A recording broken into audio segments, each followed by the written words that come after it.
Olá, sejam bem-vindos ao podcast da Verô. Eu sou Verô e hoje eu estou aqui para receber uma convidada, gente, que é uma fofa. Hoje eu vou receber ela que vai falar sobre o seu livro, vai contar um pouquinho da sua história. Eu vou receber a Verô. Mas peraí, Ana, tem uma coisa Tá muito errada errado, nisso, tá né? errado. Hoje eu sou Vamos lá, vamos entrevistadora, lá. faça para. Então, hoje, na verdade, eu serei entrevistada. E quem vai conduzir essa entrevista é a querida Ana Kelly. Ana? Obrigada, Verô. Gente, já recomendo vivamente o livro da Veronice da Silva Costa, Uma Conversa com a Alma, publicado pela editora Lux. É um livro que você pega e já fica presa do início ao fim, porque é como se você estivesse ouvindo uma pessoa contar os seus relatos mais profundos. Verô, obrigada. E a minha primeira pergunta é: o que é alma? Nossa, então, né? Tão profunda essa pergunta. O que é a alma? A alma nada mais é, Ana, para mim, do que a nossa centelha divina, o nosso eu multidimensional, o nosso eu eterno, aquele que vive eternamente. É profundo. É um tanto filosófico, mas você, como doutora de filosofia, vai me ajudar a explicar isso aqui para os nossos ouvintes. Mas é bem isso, é aquela chama mesmo que está aqui, que faz o nosso coração pulsar. Uhum. Essa é a nossa alma, esse é o conceito que eu tenho de alma. Verô, eu fiquei tão instigada e comecei assim especular, né, no meu conhecimento, nas minhas leituras, o que seria essa alma? Porque essa é uma questão central para muitos filósofos, né, para muitas pessoas.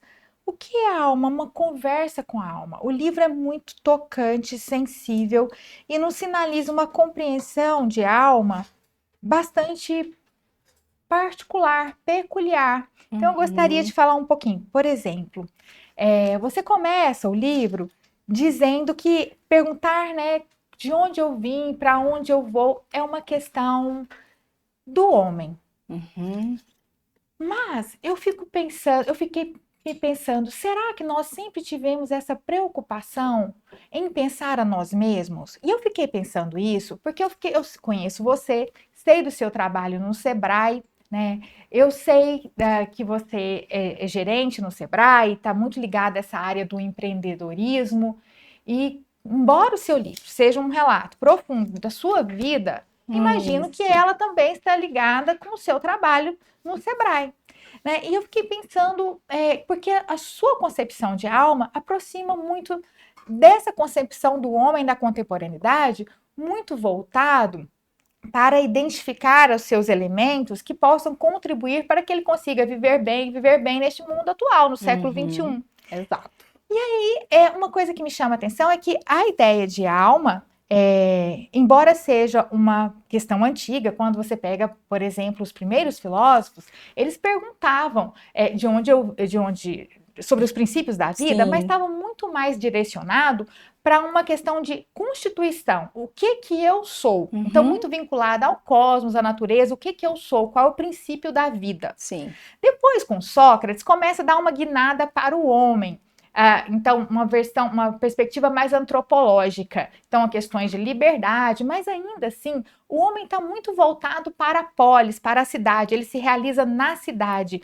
Então, a alma, por exemplo, Aristóteles, ela é uma alma vegetativa, própria das plantas, tem vários tipos de alma. Alma vegetativa, alma sensitiva, própria dos animais, a alma racional, própria do homem, Uhum. mas não tem. E aí eu, com o cristianismo, que a alma começa a ter uma perspectiva de uma criação para que nos conecta com Deus, que é a sua Sim. perspectiva Aqui. bastante cristã, e que você faz um passeio mostrando como a sua concepção de alma foi sendo construída. Eu achei muito bacana, porque você começa com um relato lá da sua infância, e isso é muito goiano, né?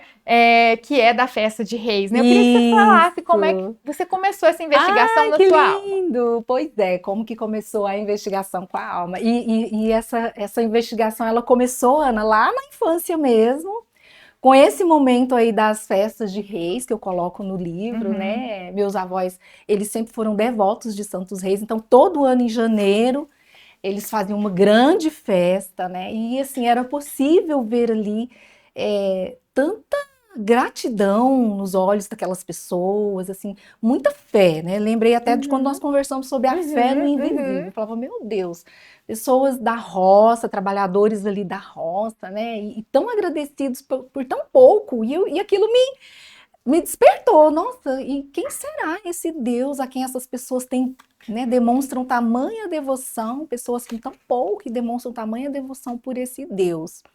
Enfim, e aí, lá na minha infância, eu sempre gostei de escrever, né? Tinha comentado com você que eu sempre gostei de escrever. E com isso, eu também comecei a contar essa conexão que eu tinha, que eu já chamava de conexão com a minha alma, que era muito ouvir ali.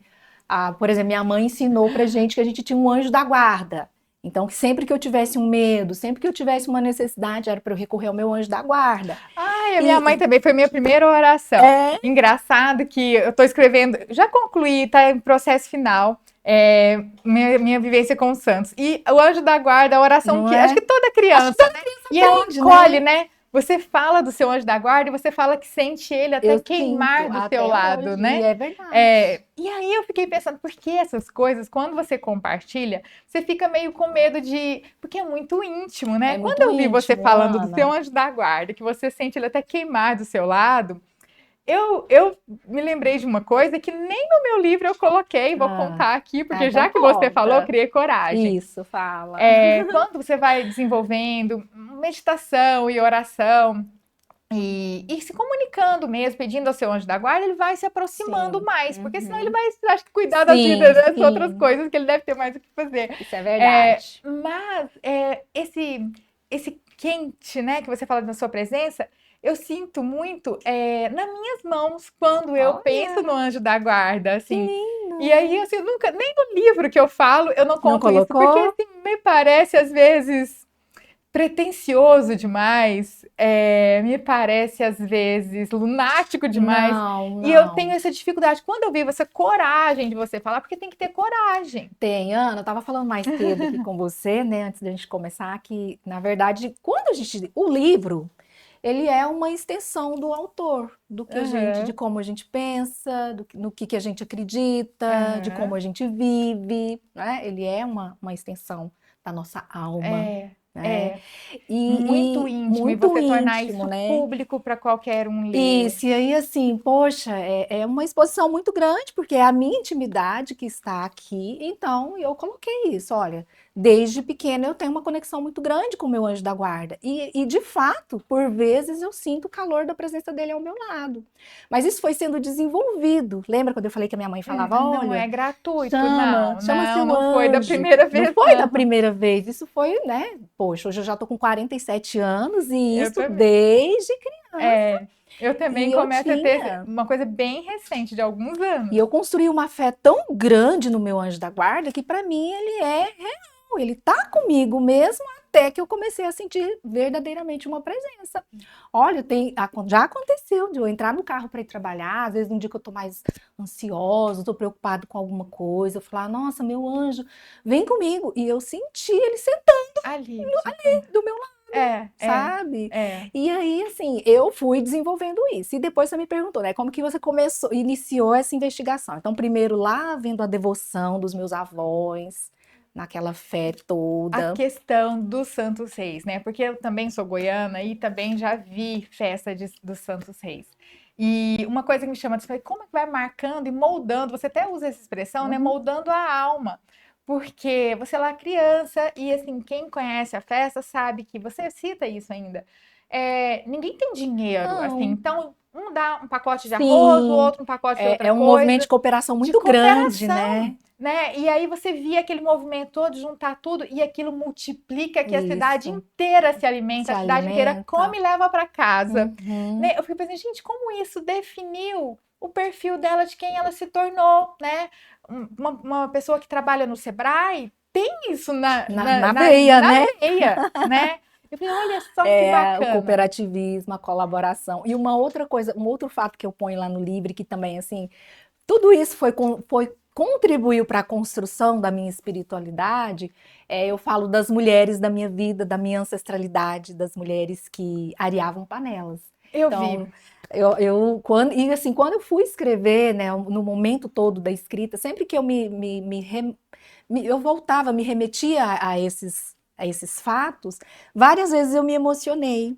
Então, assim, lá Eu naquele imagino. momento, no tempo da infância, eu não tinha a percepção que eu tenho hoje, até para falar para aquelas mulheres o quanto elas foram importantes para mim. Então, hoje, minha avó não está mais aqui comigo, minha mãe não está mais aqui comigo, algumas tias também já não estão. E eu lembro que eu me emocionei porque eu falei, poxa, eu demorei a ter essa percepção do quanto aquele cuidado que a minha avó, que minhas tias tinham ali na simplicidade ali da fazenda, né? Eu falo até que eu brinco, né? O rito de decoração, eu adoro uma casa decorada. E E olha, isso saiu de lá, de ver é, esse claro. cuidado, E por exemplo, o sabe? arear a panela. Certamente as panelas não são areadas num dia de muito trabalho. É um dia que Não. tá É um dia que tá calmo, calmo, que tira tudo da prateleira. e Tava tudo aí limpinho lá, tirava tudo da e prateleira, é o ia zelo, o lá. esmero, né? Exato, É pegar né? aquilo que é pouco e tornar literalmente Literalmente brilhante, né? brilhante. É Então, dourar. Então, enquanto você não tem tanto trabalho, você cuida do que tem para quando chegar a isso, demanda, você já está já tudo tá tudo preparado. É preparado, essa né? sabedoria que é E interessante, né? Outra coisa era. que me chama a atenção, que você fala, é do tempo, né? A dificuldade que nós temos hoje não esperar.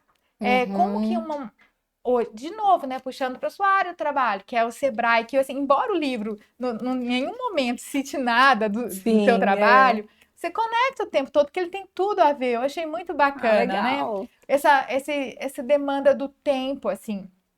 Hoje, principalmente os mais jovens, nós ainda temos uma referência diferente com o tempo, né? Eu gostava do Sítio do Capão Amarelo, tinha que esperar às 5 da tarde, era 20 minutinhos de programa. Agora você vê maratona tudo no stream, né? E sem Sim, ter que esperar nada.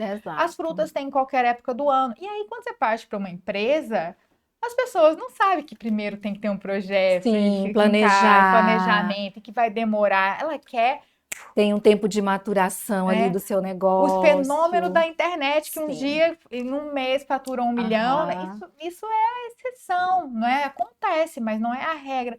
E Sim. aí, quando você fala do tempo, eu fico, gente, como isso é filosófico, como isso é profundo. E tem tudo a ver com a vida vivida, não é uma filosofia lá Não, separada, é né? realmente é uma experiência, É. né, da vida vivida. Então, por exemplo, eu converso com algumas pessoas que me falam que têm dificuldade de meditar.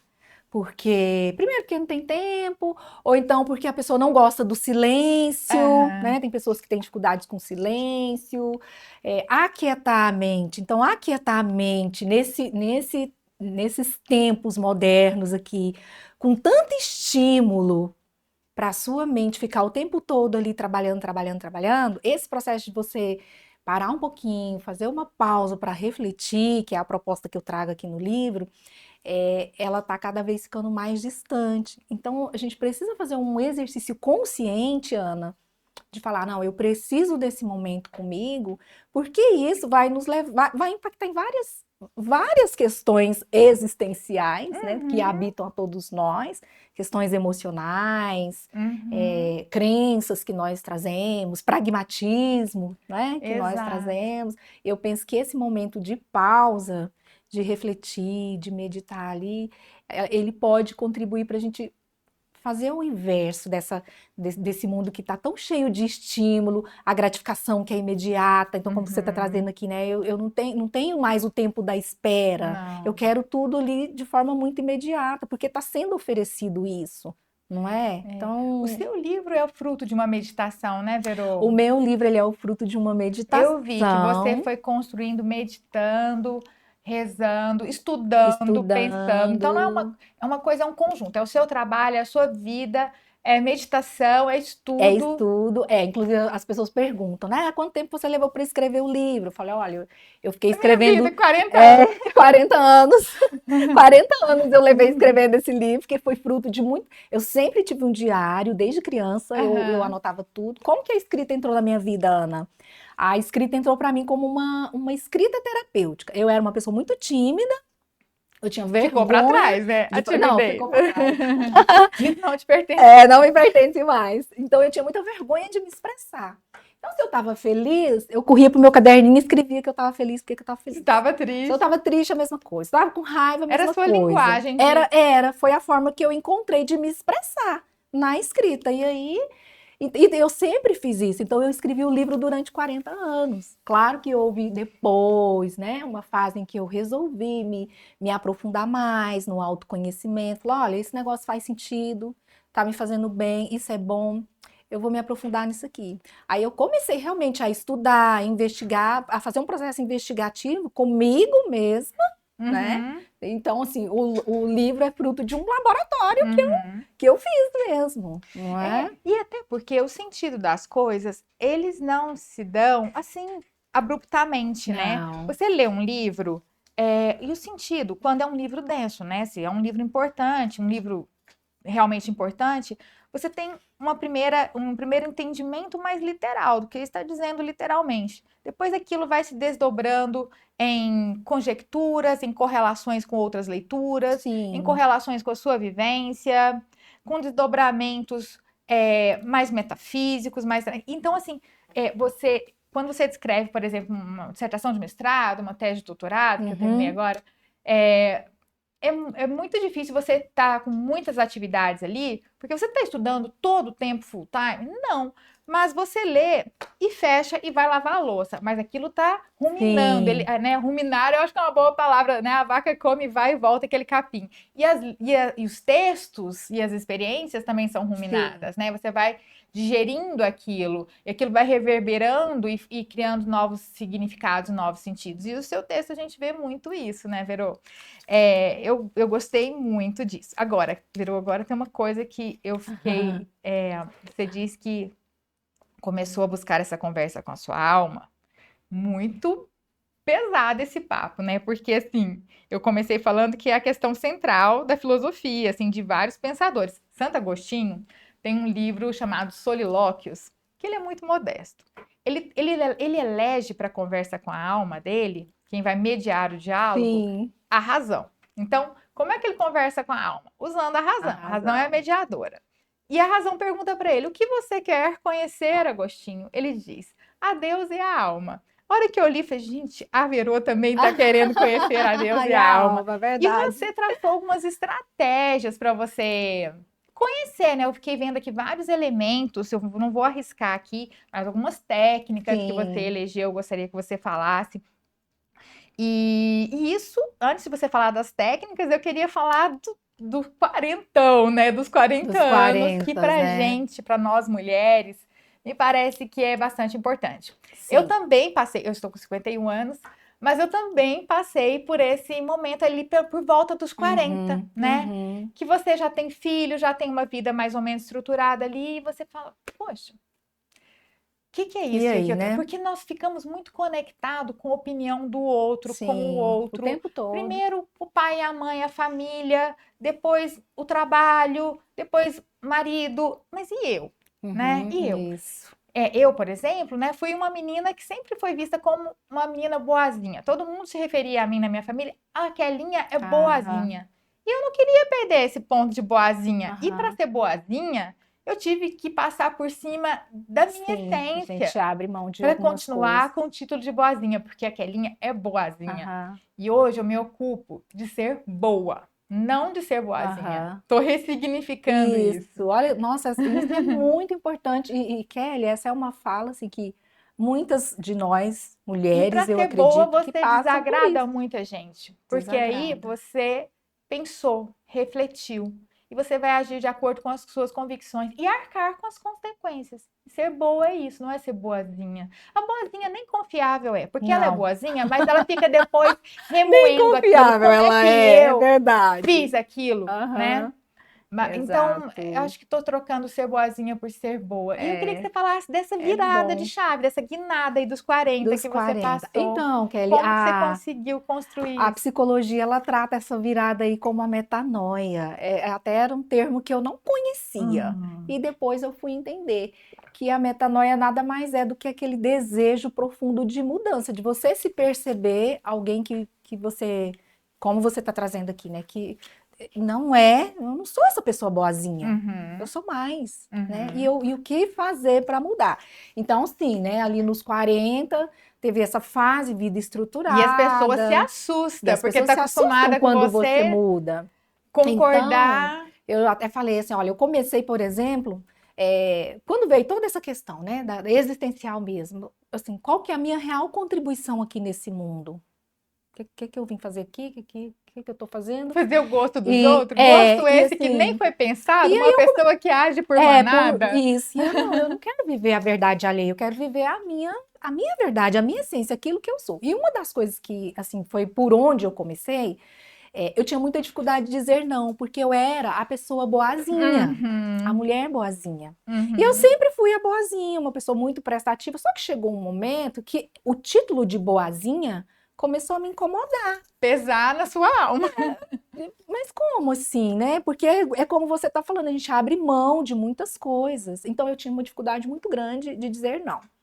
Porque eu sempre fui uma pessoa boazinha, eu sempre fui uma pessoa prestativa. E aí eu comecei a fazer o seguinte exercício, tá? Não tem nada a ver ser boazinha, ser prestativa, continua sendo, mas eu preciso entender se em que momento eu estou usando essa mulher boazinha ou essa pessoa prestativa. E aí eu fui me dar conta, nos vários exercícios que eu fui fazendo, de que, na verdade, Ana, quando eu estava sendo boazinha ou de quando eu estava sendo prestativa, eu estava querendo evitar conflitos, Aham. tá? Querendo ser amada por Querendo todos, ser coisa que validada. você nunca vai ser, porque o saco sem fundo, você nunca vai Não, agradar, não tem, nunca fez tá? suficiente. Quanto mais você cede, Eu mais estava tem que ceder. evitando me posicionar porque eu me achava incapaz de argumentar o meu posicionamento. Olha só. Então, ser boazinha e dizer sim é muito mais confortável, Muito, Verô, e sabe? acaba tendo implicações até morais isso, não só com você, mas para com o outro. Quantas vezes, eventualmente, você viu uma situação que você achou errada e que deveria ser combatida, mas para ser a boazinha, você não é que foi Você se conivente, omitiu de mas falar. enquanto você teria que, eventualmente, aí falo de mim também, é, a ira é muito bem-vinda, Sim, sabe? Se posicionar para se fazer justiça em algum posicionar. momento, você tem que Aham, desagradar se você vê o erro. E às vezes você passa um pano, finge demência, não vê e deixa o erro ali. E exato. poderia ser uma possibilidade do outro crescer. E se não crescer, você não vai querer uma pessoa que vai contra os seus princípios. Uma coisa que eu vi muito no seu livro, Vero, é que você amadureceu. Quais são os seus valores inegociáveis? Pois é, lembra? Eu coloquei aí, né, os Aham. meus valores E uma inegociáveis. vez estabelecido, você faz um monte de coisa e continua sendo boazinho e tudo, mas Uhum. desde que esteja nos seus valores Nos meus inegociáveis. valores, não Eu acho vai que me não só você ferir, ganha, né? como todas as outras pessoas que te Uhum, circundam, porque aí você é real, com você é certeza. verdadeira. Ô, Ana, e um valor que eu tenho comigo, que ele é inegociável, é a minha autenticidade. Sabe, eu precisei ressignificar essa história da mulher boazinha, prestativa. E quando eu me vi uma mulher autêntica, Uhum. eu não negocio isso. Isso é inegociável para mim, sabe? Passa daqui do. Não, não negocio. E Se onde não, um está a lugar, sua um ambiente onde não cabe a minha autenticidade, ele não me cabe, E onde está a sua sabe? autenticidade? Assim, foi fazer meditação e tal, mas o que que você identificou, sei lá, em uma, duas ou três coisas que você diz, eu tenho essas características que são autênticas em mim? Então, por exemplo, eu sou uma pessoa muito verdadeira e eu aprendi a ser Verô, assim, né? verô. Então tá no meu nome aqui, né? A verdade, verô. Eu gosto sempre de falar a verdade e eu prezo sempre por falar a verdade, por mais difícil, por mais desconfortante que seja. E uma Essa é coisa uma que você escreve característica não é uma verdade transcendental última, mas é a verdade da forma que você da forma que compreende, eu né, a né? compreendo. É bem isso Aham. mesmo que você está trazendo. Um valor muito forte que meu pai me ensinou, né? Ser uma pessoa honesta em todos os sentidos. E o honesto é ser honesto partindo primeiramente de você, ser honesta com você e ser honesto com o outro, que tem a ver com a verdade. Né? Um senso de justiça que eu venho trabalhando ao longo da minha vida, sabe? Por Uhum. mais que a gente. Então, por exemplo, estou numa função de liderança, onde tem muitos liderados que estão ali sob a minha supervisão, e é natural que nesse processo nós tomemos decisões que vão impactar a vida das pessoas. E que, inclusive, as pessoas, num primeiro momento, vão achar que você não foi justa, sabe? Mas trabalhar esse senso de justiça e mostrar para a pessoa, olha, né, tem uma balança aqui, essa balança tem que ser equilibrada. Então, esse é um outro valor também que. Mas, assim, é um processo que é construído, sabe, Ana? Não pode partir só do eu. Embora tenha um foco no eu, ele é um processo que está construído, porque tem a ver com a forma como eu me relaciono com as pessoas. E que não é Né? estagnada, né, Verô? Uma hora você Muda. tende mais para Sim, cá e você vai se adequando. Não tem então. uma tabela de valores éticos. Aqui tá certo, aqui tá errado. Você vai Isso, ajustando, inclusive, vai né? mudando ao longo da nossa experiência, né? Experiência que a gente vai Verô, uma adquirindo. coisa que você não falou, eu perguntei, eu achei que você fosse falar, mas que eu Sim. percebi no Ah, me livro, conta. e aí não sei se eu percebi certo, um dos seus valores inegociáveis que você amadureceu e reconheceu e acolheu e ressignificou, e que pra mim você enfrentou isso e tá levando adiante, Aham. e eu gostei muito, foi um dos pontos que eu mais grifei aqui, é a feminilidade, A feminilidade, adorei né? escrever sobre ela. Aham. Eu achei que, e aí, a minha interpretação, né? O livro, depois que você escreve, ele você não Aí domina não mais, né? domina O que ele mais. provoca. Aham. Mas, lendo o seu texto, eu fiquei pensando isso. Que talvez o que você dizia é... Você nasceu, evidentemente, uma mulher. E você é doce, é falante, você é uma mulher bonita, sensual no sentido da persuasão. Me lembro de Sócrates, que ele falava que ele aprendeu a arte da erótica. Hum. Ele fala só sei que nada sei, mas não é verdade. Ele diz que aprendeu a arte da erótica. E as pessoas pensam, velho safado, né? Aprendeu a arte da erótica. A arte da erótica é a arte da sedução, da persuasão, do Uhum. envolvimento. E a feminilidade parte dessa arte da erótica, que no tempo de hoje, quando você fala isso, fala assim: a mulher é sedutora para conseguir, e não se trata Não, disso. não. É a persuasão natural do feminino. É a persuasão natural da nossa condição de mulher, que não tem a ver com a sexualidade. Então, assim, eu quis resgatar o Sócrates porque ele não estava falando da erótica no sentido Sim, aham. sexual, mas da persuasão, do Persuasão. envolvimento, do engajamento, que é uma virtude muito necessária para Sim, quem é líder. E a mulher tem tem isso isso. naturalmente. E por causa dessa compreensão indevida da sensualidade, da sedução, da sensualidade, do envolvimento, da persuasão conectado à dimensão da sexualidade, então, Uhum. assim, me lembro do livro da Naomi Wolf, O Mito da Beleza, que ela fala um pouco disso. Quando uma mulher é bem-sucedida e é bonita, corre a boca miúda que ela Sim, ficou com alguém para para desenvolver. conseguir, Se né? por outro lado, se ela não for uma mulher bonita, considerada não uma mulher bonita nos padrões, também não tinha nada para fazer, só tinha que estudar e trabalhar. Então, de qualquer forma, Sim. o físico Tá como o mérito referência é o ali, né? e Uhum. não se trata disso, trata de pegar essa feminilidade, né, e ressignificar. Como que foi essa feminilidade que você construiu? Isso eu achei muito bacana Ah, no seu legal, livro. né?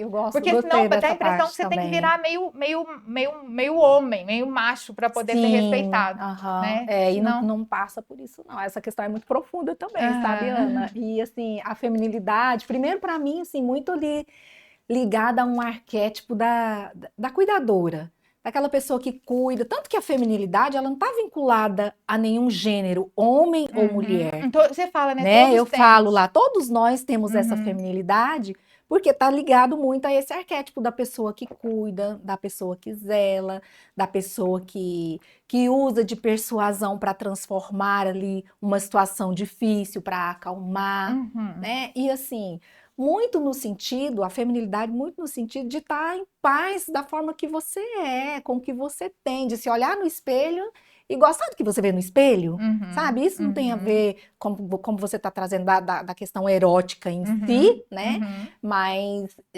sim de se reconhecer uma pessoa portadora de serenidade, de equilíbrio, de intuição, que todos nós temos intuição, não é uma coisa só feminina, só da uhum, mulher, uhum, né? O homem também tem, a gente tem uhum, homem que tem a intuição aguçada, que uhum, trabalha isso muito uhum. bem, mas então é reconhecer essas características da Exato. feminilidade no seu contexto, independente do gênero. E a sensualidade da mesma forma. Então, não é a sensualidade porque eu vou sair sensualizando, Aham, porque eu quero conseguir algo, que eu quero chamar atenção. aham. Não, é aquela sensualidade de vestir uma roupa e falar, nossa, meu colo ficou aparecendo aqui, e eu tô tão feminino, tô tão sensual. É você se sentir, é a sensualidade que é pra você. Não é a sensualidade que é pra chamar a atenção do outro. É pra você. Eu tô bem com o meu corpo, tô bem com a minha Tem uma roupa. jornalista da área de economia, inclusive, que é a Renata Barreto. Ela é uma mulher muito inteligente e bonita. E outro dia eu a vi, ela estava numa praia, uma coisa assim, e estava fazendo análise política, de economia, coisa pesada, assunto Aham. internacional, de economia internacional. E aí ela disse assim, ela disse uma coisa mais ou menos assim, e cala a boca, fica quieto, porque vai ter biquíni sim. Porque ela tinha postado uma foto de biquíni, e eu não vi, mas certamente tinha alguém Assim, falando né? assim, como você é uma economista, uma E jornalista tá que aqui. coloca foto de biquíni, Sim, sabe? aham. Então, achei ótimo ela já dar a chamada e Aham. passar o recado, porque é isso Porque é isso mesmo. mesmo, né? Aí é bem isso. E assim, é uma outra coisa que eu acho que está ligada à feminilidade, mas que também é coisas que são independentes de gênero, é a nossa elegância.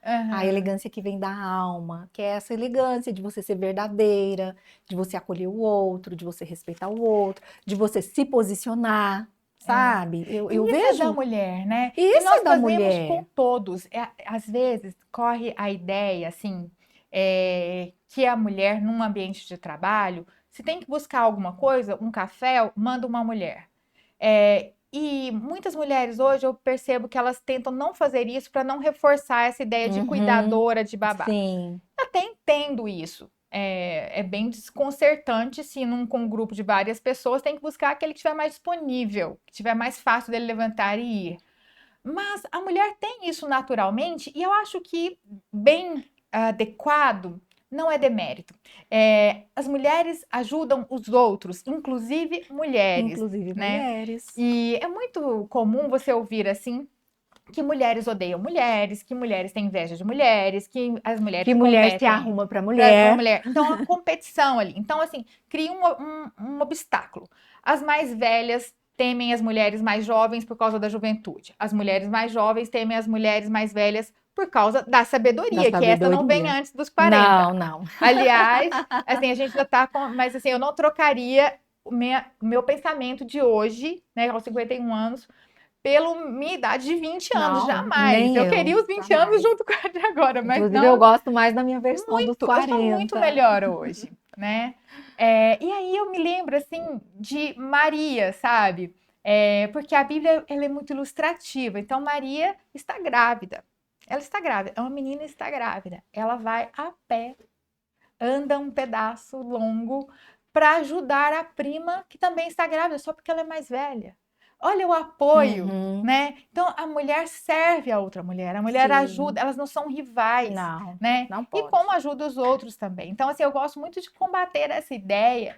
Mulheres se ajudam, né? Sim. É aquela frase atribuída à secretária da Hillary Clinton, né? É, o inferno tem um lugar todo especial guardado para uma mulher que não ajuda outra mulher. Tá Se isso vendo? existiu, tem que parar de Tem que existir, parar de né? existir, Se isso é né? alguma não fortalece em nada, não nos ajuda em nada. Não, A quem não. interessa reforçar esse É. discurso? E As isso, mulheres, eu acho que elas são mais faladoras, assim. Outro dia eu estava vendo. Você vai num post de internet, quem é que está falando mal? Mulheres. As mulheres são mais observadoras e falam mais, mas elas não falam só de aham. mulheres, elas falam dos homens também, se você Sim, for sim. observar. Porque somos É. mais observadoras e normalmente, às vezes, falamos mais. Aham. Mas não que tenha essa maldade entre si. Eu acho que essa é uma Não. coisa que tem que ser discutida. Tem, inclusive, Ana, eu coloco aqui no livro que isso tem interface com um outro ponto, uma outra questão, que é o empoderamento, né? Que eu Uhum, falo aqui que, olha, nós estamos vendo um empoderamento aí que ele está um tanto distorcido.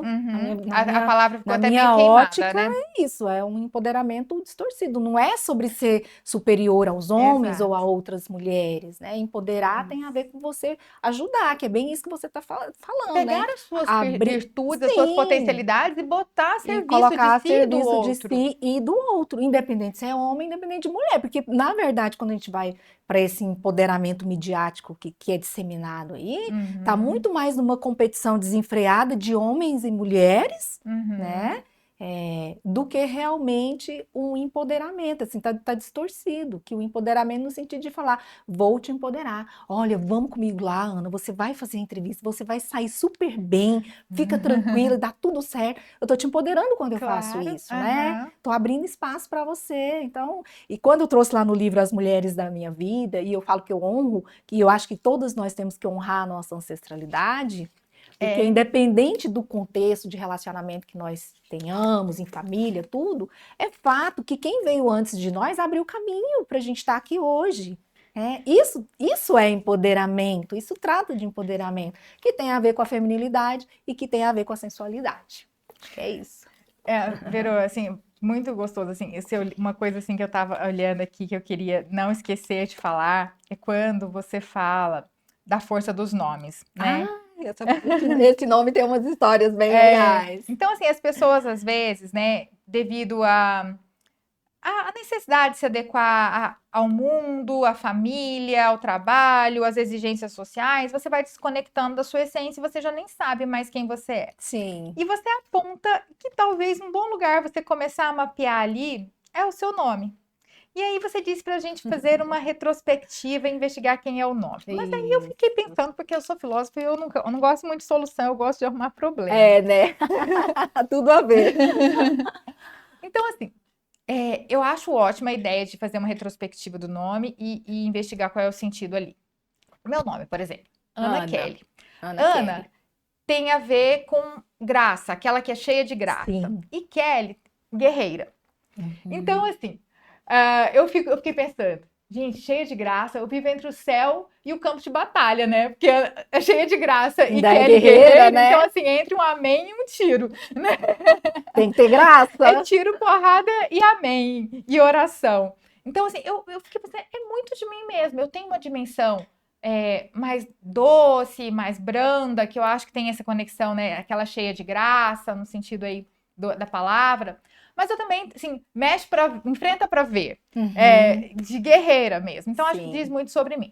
Mas, por outro lado, eu fiquei pensando, até que ponto esse nome, por alguma força cósmica, divina, não sei, foi escolhido pela minha mãe e expressa a minha essência, naturalmente.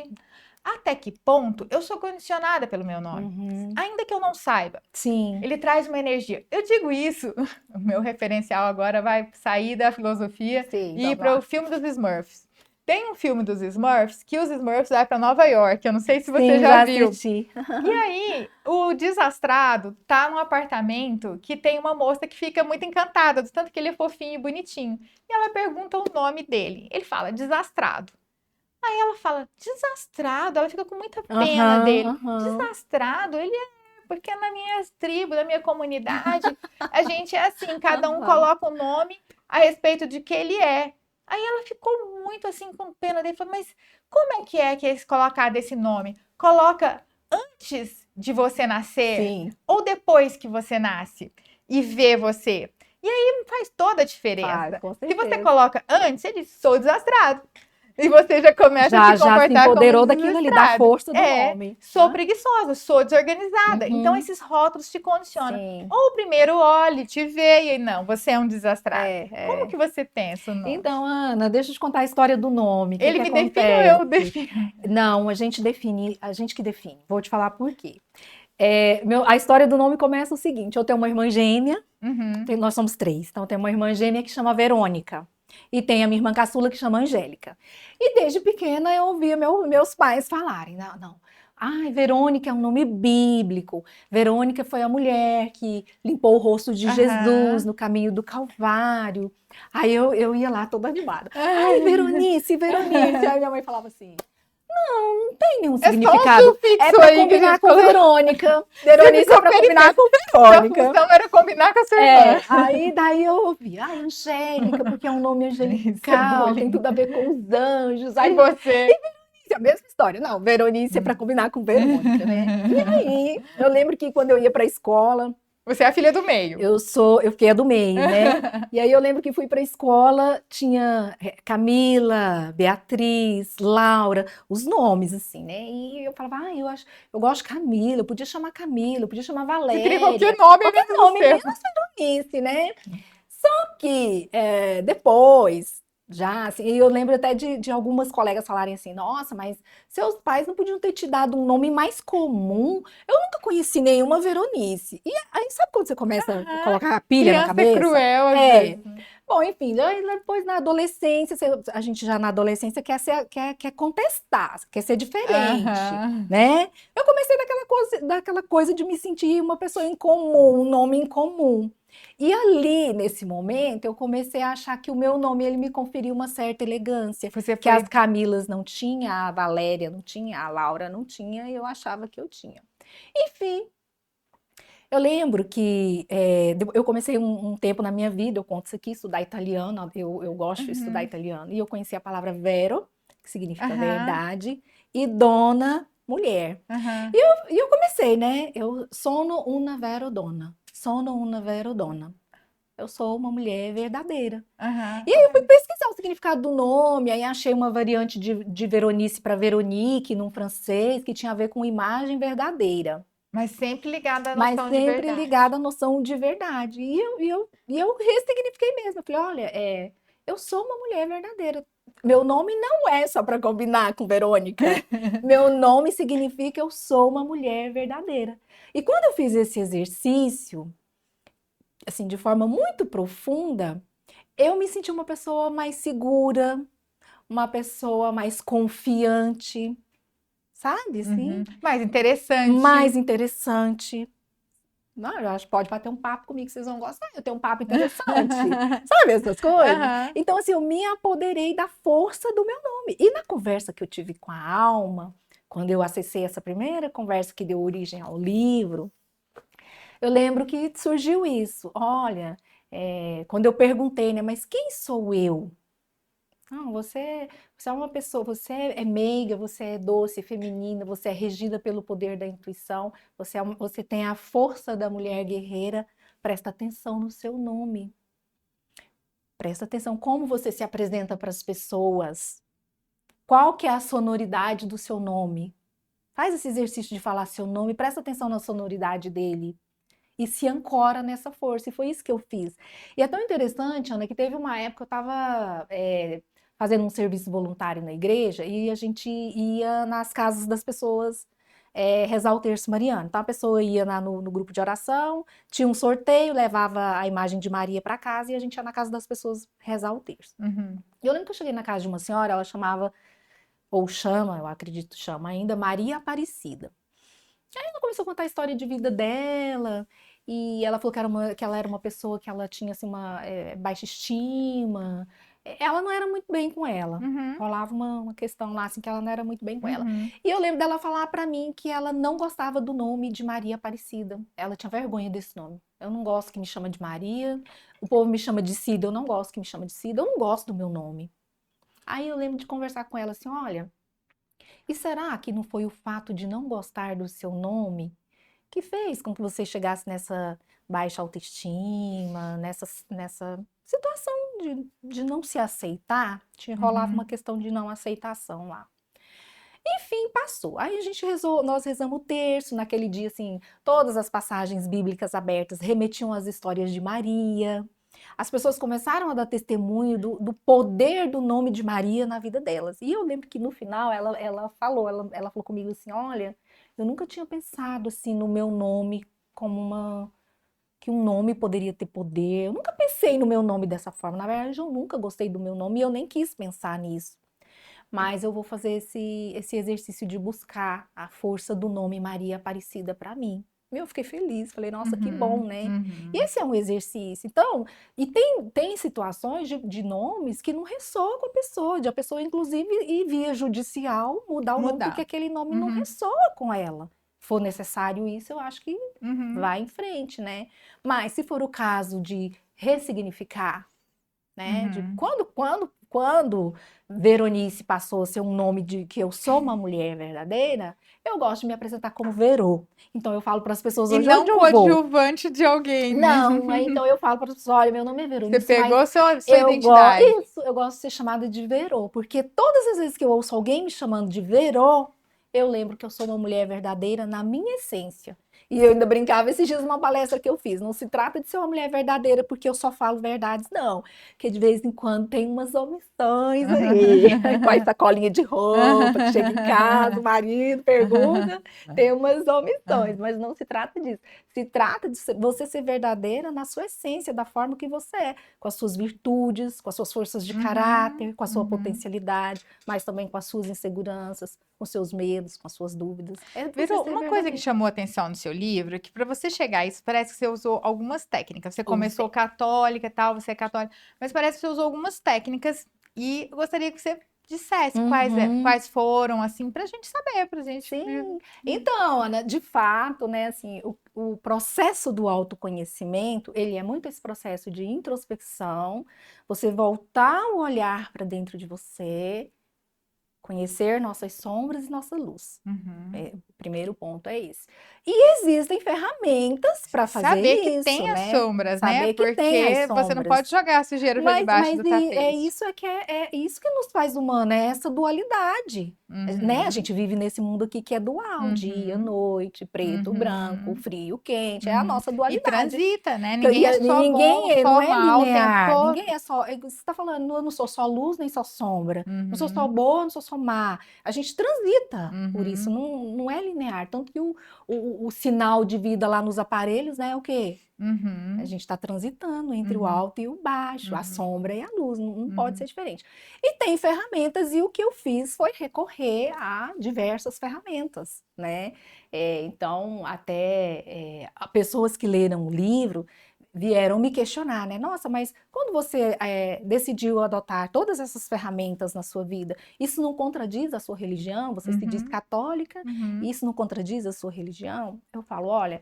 E aí, assim, tem um pragmatismo nisso daqui, na questão da religião em si, que eu acho que quem quer ter, e se a religião fortalece, a religião agrega, tem muita coisa uhum. boa, e não é sobre religião. O ponto aqui, Ana, não é sobre religião, é sobre a espiritualidade. E para mim, a espiritualidade, ela está além da religião. Sabe, o peixinho e o Uhum, oceano? uhum, uhum. Né?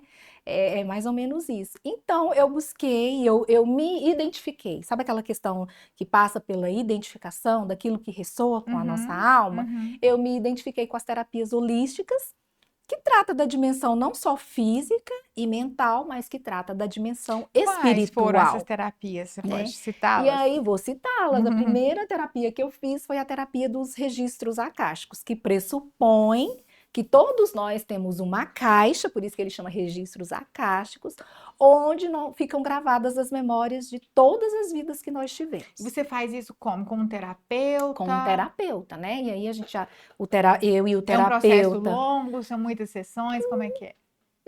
Não é um processo longo. Na verdade, você pode fazer uma sessão, vai de acordo com aquilo que você quer trabalhar. Então, eu tava com essa questão, um vazio, uma ansiedade que eu não sabia de onde vinha essa ansiedade. E eu procurei a terapeuta, que ela é inclusive psicóloga, mas Uhum, não é necessário uhum. que seja, né?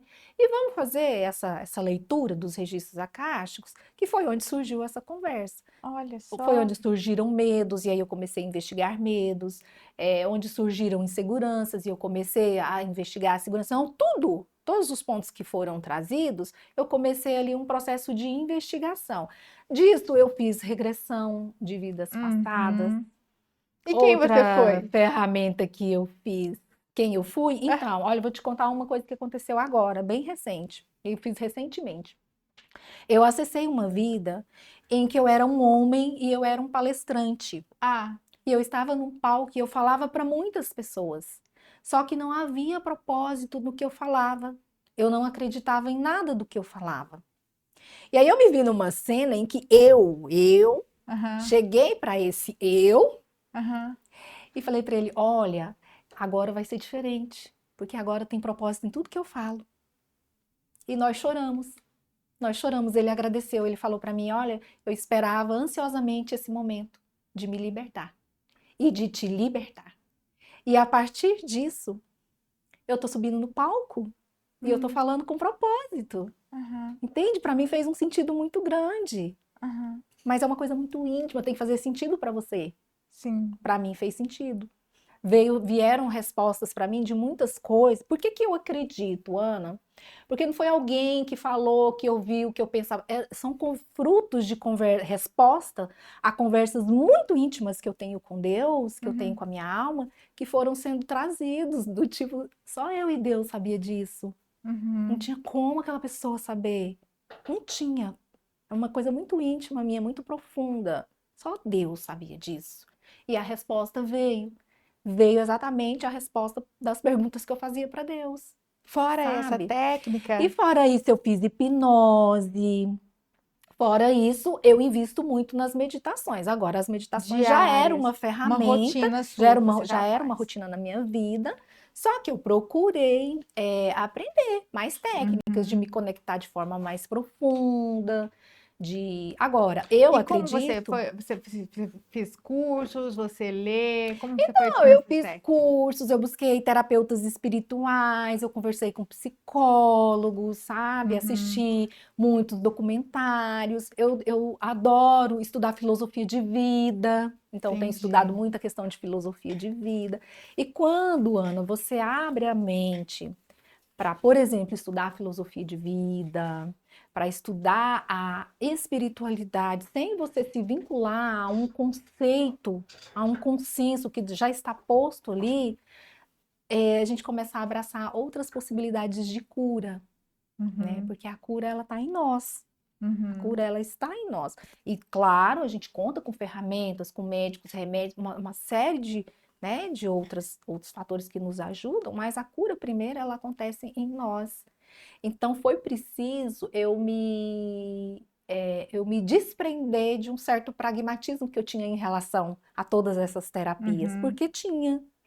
Até te acho corajosa em até partilhar, Verô, assim, porque é muito íntimo e às vezes as pessoas que ouvem falam ou bobagem ou lunática. Sim, exato. Então, assim, você é uma mulher, né, que tem um trabalho importante, interessante, não tirou isso do nada, nunca tinha dito isso. Então, assim, eu acho Verô mesmo, assim, verdade. E coragem, né? Porque eu imagino que partilhar essas coisas, às vezes pode ser um pouco íntimo demais, constrangedor, sem contar as discórdias, eventualmente, das Sim. pessoas que ali implicitamente estão na sua história, família principalmente, né?